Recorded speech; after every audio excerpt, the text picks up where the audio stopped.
De l'Évangile de Jésus-Christ selon saint Jean.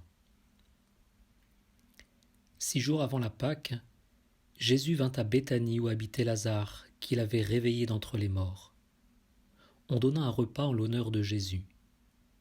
Marthe faisait le service, Lazare était parmi les convives avec Jésus. Or, Marie avait pris une livre d'un parfum très pur et de très grande valeur. Elle répandit le parfum sur les pieds de Jésus qu'elle essuya avec ses cheveux. La maison fut remplie de l'odeur du parfum. Judas Iscariote, l'un de ses disciples, celui qui allait le livrer, dit alors « Pourquoi n'a-t-on pas vendu ce parfum pour 300 pièces d'argent que l'on aurait donné à des pauvres ?» Il parla ainsi, non par souci des pauvres, mais parce que c'était un voleur. Comme il tenait la bourse commune, il prenait ce que l'on y mettait. Jésus dit alors « Laisse-la observer cet usage, en vue du jour de mon ensevelissement. Des pauvres, vous en aurez toujours avec vous, mais moi, vous ne m'aurez pas toujours. » Or, une grande foule de Juifs apprit que Jésus était là, et ils arrivèrent non seulement à cause de Jésus, mais aussi pour voir ce Lazare qu'il avait réveillé d'entre les morts. Les grands prêtres décidèrent alors de tuer aussi Lazare, parce que beaucoup de Juifs, à cause de lui, s'en allaient et croyaient en Jésus. Parole du Seigneur.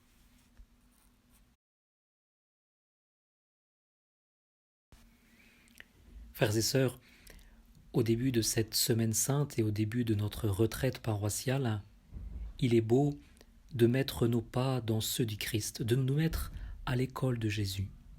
Peu à peu, les ténèbres vont recouvrir la terre, peu à peu nous allons entrer dans les ténèbres de la mort, mais il y a au début de cette semaine sainte comme quelques brins de lumière. Jésus avance, il tient bon, et comme l'a rappelé le prophète Isaïe dans la lecture d'aujourd'hui, il ne crie pas, il ne fléchira pas, il ne faiblira pas. Oui, au début de cette semaine, nous allons marcher avec Jésus qui librement marche lui-même vers sa croix. Nous allons avancer avec lui. Et aujourd'hui, nous mettre à l'école de Marie. Marie, à la différence de Judas qui s'enferme dans son égoïsme mortifère et qui va s'isoler de l'amour de Jésus, Marie, au contraire, est toute donnée dans son geste d'amour, un amour qui va lui permettre de communier un peu par anticipation à la Pâque de Jésus. Marie, qui prend ce parfum, un parfum pur de grande valeur. La fiole était sans doute scellée, il fallait la casser pour en répandre son contenu. Elle est tenue de répandre entièrement le contenu de ce parfum. Elle donne tout. Le don appelle le don.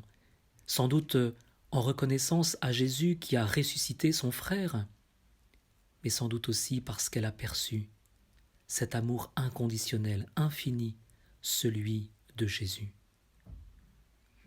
Alors, en commençant cette semaine sainte, mettons-nous à l'école de cette Marie qui répand du parfum.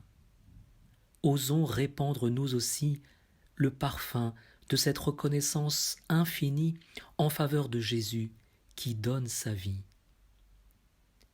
Nous nous préparons à recevoir le don du Seigneur et nous sommes invités à lui donner sans réserve ce que nous avons de meilleur. Alors posons-nous la question ce matin. Quel est le parfum le plus délicat, le plus pur que je souhaite offrir à Jésus ? Ne serait-ce pas mon action de grâce pour le don de sa vie, mon adoration devant le mystère de son amour infini pour moi ? Comment en rendre compte ? Que le Seigneur nous accompagne, qu'il nous donne de répandre ce parfum d'action de grâce, afin qu'il puisse remplir toute la pièce, tous ceux que nous allons rencontrer aujourd'hui, ceux pour lesquels nous allons prier. Le Seigneur est avec nous, il compte sur nous. Mettons-nous à ses pieds et répandons-lui notre meilleur parfum. Bonne semaine.